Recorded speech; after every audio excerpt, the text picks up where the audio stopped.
Yes folks, so let's learn how to hip hinge in 3 easy steps. So what is a hip hinge? Well, as the name suggests, it's simply a movement where you hinge through your hips. Okay, now exercises like RDLs, good mornings, and even things like hip thrusts are actually really good examples and good exercises of the hip hinge movement. Really important we can be able to do it.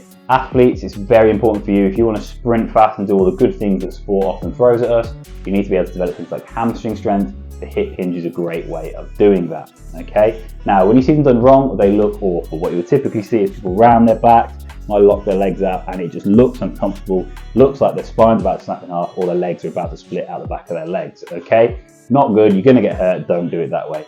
These 3 steps are the ways you should be doing it. Okay, and I'm actually going to start down on my knees. It sounds strange, but the reason for it is when people first start this exercise, they try and turn it into a squat. We're not squatting, we're hip hinging, know the difference. So first thing, down you go. Now once we're down here, all I'm going to do is I'm going to pull my shoulders back and try and keep them there throughout the whole movement, and I'm just going to ask myself to try and sit onto my heels. Okay, I'm just going to sit down onto my heels.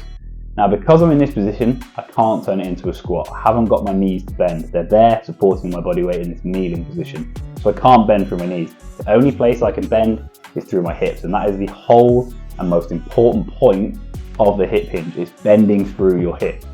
So there I am, just sitting down onto my heels and keeping my shoulders back and keeping my back straight. Yeah, sitting down onto my heels. Brilliant. Point number 1, get really good at that. You're done. Step 2, we're now back on our feet, but the same principles apply. That means our shoulders are staying back, and we're doing that same movement where we were just sitting on our heels, except this time just thinking about pulling our hips backwards, but it's the exact same movement.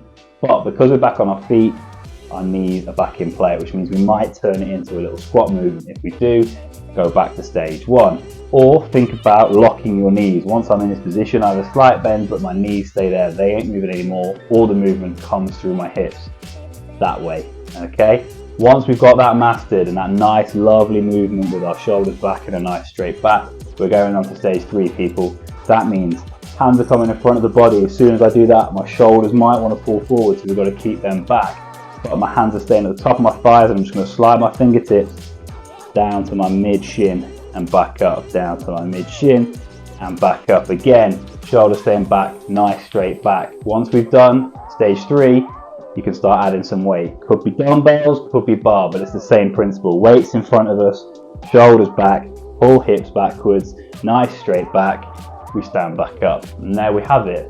Hip hinge, RDL movement completed.